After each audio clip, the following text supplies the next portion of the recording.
to do that strategically. Oh, they've touched Give the and they've position back. collided.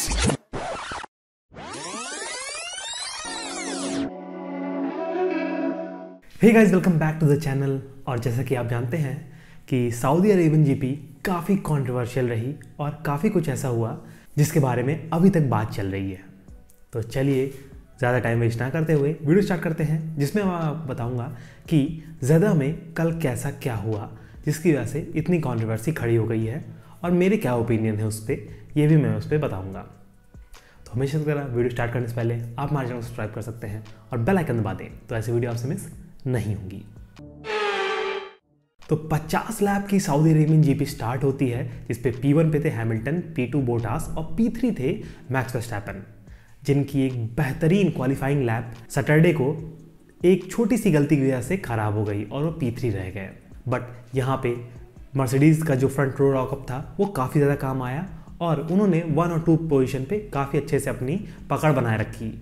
But कुछ lap बाद ही Mick Schumacher अपना control खो बैठे turn number 13 पे शायद से, और वो जाके बैरियर्स पे लड़ गए, जैसा कि FP2 में शार्ल लेक्लेयर के साथ भी हुआ था। Like Charles Leclerc, isn't it? In the back end, stepped out on. जिसकी वजह से मर्सिडीज़ ने यहाँ एक गैम्बल किया और सेफ्टी कार के अंदर ही हैमिल्टन और बोटास को पिट करा दिया।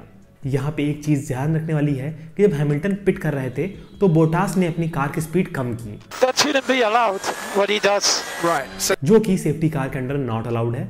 और उन्होंने वो ऐसा इसलिए किया क्योंकि वो चाहते थे कि डबल पिट स्टॉप में आसानी हो। तो वहाँ पे वही देखने को मिला, और अगर मेरी माने तो वो काफ़ी गलत था क्योंकि स्टूअर्ट्स ने उस पर ज़्यादा नज़र नहीं डाली। उसके बाद यहाँ पे टर्न ऑफ इवेंट होता है और लक चलाता है रेडबुल के हाथ में, जिन्होंने पिट ना करवा के अपनी कार को बाहर रखा। और जब ये रेड फ्लैग कर दिया जाता है तो इसके बाद रेडबुल मैक्स वर्स्टैपेन को पिट करा देती है। यहाँ पे ओकॉन और रिकार्डो को भी बहुत फ़ायदा होता है, जो कि P4 और P5 की पोजीशन पे आ जाते हैं। अब जब रेड फ्लैग के बाद सेशन स्टार्ट होता है तो वर्स्टैपेन P1 होते हैं और P2 हैमिल्टन। बट हैमिल्टन को अच्छी स्टार्ट मिलती है और वो आगे हो जाते हैं वर्स्टैपेन से। बट वर्स्टैपेन ट्रैक से बाहर जाके लीड लेते हैं, जो कि गलत था, जिसके बाद उनको वो प्लेस देनी पड़ी। इसमें फ़ायदा हो जाता है स्टेफन ओकॉन का, और बोटास के लॉकअप के बाद वो P5 पे आते हैं और डैनियल रिकार्डो भी P4 पे आ जाते हैं। बट यहाँ पे सेकंड रेड फ्लैग बस कुछ ही देर में ही आ जाता है, जब निकिता मैज़ेपिन जॉर्ज रसल की गाड़ी में ठोंक देते हैं, जिसकी वजह से पेरेज पे जाके रसल लड़ जाते हैं और 3 गाड़ियाँ DNF हो जाती हैं। और इसी के साथ ही रेडबुल की जो कंस्ट्रक्टर की चाह थी वो भी यहाँ पे लगभग ख़त्म हो जाती है। tag from behind, yes he does. Yeah, 3 into 2 doesn't go. जब सेकंड रेड फ्लैग के बाद स्टार्ट होती है रेस, तो वहाँ पे P1 पे होते हैं ओकॉन, P2 पे हैमिल्टन और P3 पे मैक्स वर्स्टैपेन। बट यहाँ पे मैक्स वर्स्टैपेन बहुत अच्छा रिस्पॉन्स दिखाते हैं और बहुत ही जल्द हैमिल्टन को फर्स्ट टर्न में ही और उसके जस्ट आगे ओकॉन को भी वो ओवरटेक कर लेते हैं और ये लड़ाई काफ़ी ज़्यादा बेहतरीन होने लगती है। बट यहाँ पे कुछ और पीछे एक्सीडेंट होते रहते हैं, जिसमें से यूकी त्सुनोडा का एक बार वेटल के साथ टच हो जाता है, जिसके बाद वेटल की कार काफ़ी बुरी तरीके से डैमेज हो जाती है और वो बार बार डिब्रीज उससे निकलते रहते हैं, जिसकी वजह से कई बार वर्चुअल सेफ्टी कार हमें देखने को मिलती है।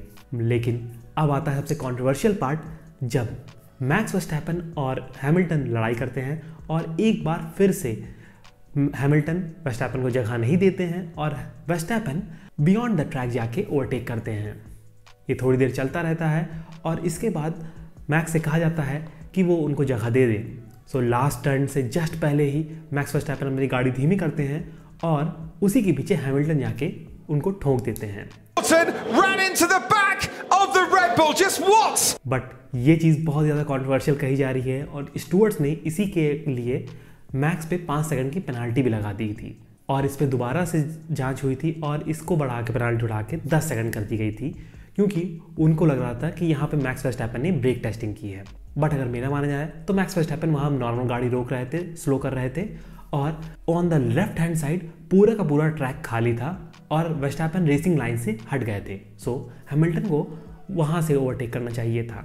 बट आपको मैं इसलिए बताता हूँ कि ये थोड़ा सा टैक्टिकल क्यों था, हैमिल्टन ने वहाँ उन्हें ओवरटेक क्यों नहीं किया, क्योंकि जल्द ही वो दोनों DRS डिटेक्शन जोन में आने वाले थे, जिसकी वजह से अगर हैमिल्टन ओवरटेक करते तो नेक्स्ट स्ट्रेट पे ही मैक्स वर्स्टैपेन उन्हें DRS की मदद से दोबारा ओवरटेक कर लेते, जैसा कि आगे भी हुआ था जब दोबारा मैक्स ने उनको दी थी जगह। इसके बाद से देखा हमने फिर से मैक्स ने उनको आगे जाने दिया और उसके बाद वो दोबारा पकड़ नहीं पाए हैमिल्टन को। यहाँ पे हैमिल्टन की दाद देनी होगी क्योंकि उन्होंने विंग डैमेज के बाद भी काफ़ी बेहतरीन तरीके से गाड़ी चलाई और काफ़ी गैप से मैक्स वर्स्टैपन से वो जीत गए। बट यहाँ पे मैक्स के डिफेंस में मैं कहूँगा कि मैक्स के टायर डिग्रेड हो गए थे और उनके टायर काफ़ी स्लिप कर रहे थे, जो कि उनको काफ़ी भारी पड़ा। बट यहाँ पे एक सबसे बेहतरीन चीज़ जो हुई है वो लास्ट में ये हुई थी कि सिर्फ रेस फिनिश होने से जस्ट पहले ही बोटास ने ओकॉन को ओवरटेक करके उनसे पोडियम भी छीन लिया। ये काफ़ी फ्रस्ट्रेटिंग था एल्पिन और ओकॉन के लिए, जो कि हमें साफ साफ दिख रहा था। They are racing to the line and Bottas has got Esteban Ocon. But जैसे भी रेस हुई एक काफ़ी कॉन्ट्रोवर्शियल और काफ़ी इंटरटेनिंग रेस थी। आप लोग की क्या ओपिनियन है, कौन सही था, मैक्स सही थे या फिर हैमिल्टन सही थे? आप हमें कमेंट सेक्शन में बताइएगा। और कुछ भी हो, अब अबू धाबी ग्रैंड प्री काफ़ी ग्रैंड हो गई है क्योंकि वहाँ पे डिसाइड होगा कि कौन बनेगा इस साल का वर्ल्ड चैम्पियन। और मैक्स वर्स्टैपन और लुइस हैमिल्टन इक्वल पॉइंट्स पे आ चुके हैं। वहाँ पे जीतने के लिए एक को दूसरे से आगे रहना पड़ेगा। पॉइंट्स का कोई ख्याल नहीं रहेगा। अब जो है वो बात है कौन बेटर ड्राइवर है और किसकी गाड़ी अच्छा परफॉर्म करती है। आपकी क्या राय है, आप हम कमेंट सेक्शन बता सकते हैं। और अगर आपको वीडियो पसंद आया तो इसे लाइक करें और चैनल सपोर्ट के लिए सब्सक्राइब बटन और बेल आइकन दबाना ना भूलें। धन्यवाद।